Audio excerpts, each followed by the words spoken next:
Americans who have lived abroad. Biggest reverse culture shock upon returning to the US. How uncommon it is seeing people smoking cigarettes in the US. Going from Japan customer service to US customer service is a colossal downgrade.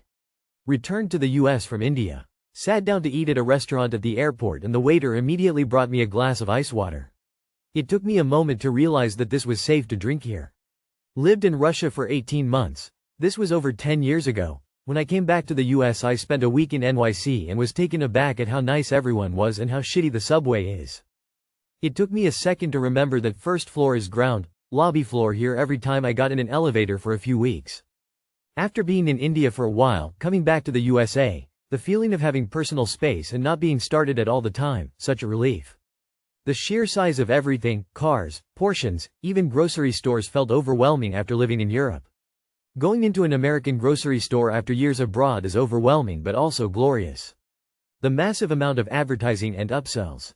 As soon as you get on a plane back to the US, it's all, sign up for this credit card, and watch these ads before and after the safety briefing, and you can pay later for all this, no payments today. It absolutely screams into your brain at every opportunity. Moved from Singapore then back to the US. 3 biggest shocks. 1. Unlike Singapore, I can't expect everyone to know English in California. 2. An American striking a random conversation is normal. 3. Mexican food is the most American food around. Music in restaurants is significant other loud. Flying from Shanghai back to Dallas was the biggest culture shock for me. Shanghai makes Dallas look like a ghost town. And the maglev train that runs over the city gives you a sense of scale like no other. Imagine being in a jet flying over a city that just seems to never end. Coming back to the US from Cairo, it was not needing to be so alert all the time.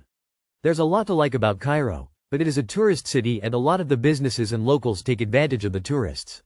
It's a little thing, but you have to be ready to argue vehemently about every price and service. I didn't realize how much that was stressing me until I came home. Central. Fucking. Air. Conditioning. Outside of places like more affluent, developed Middle Eastern countries like UAE, Israel, and Kuwait, or like Singapore, AC is an absolute luxury. A lot of people in the US do not appreciate how good our HVAC capabilities are. Depending on where you lived abroad, the return to car culture is probably going to be the biggest shock. Get ready to drive everywhere again.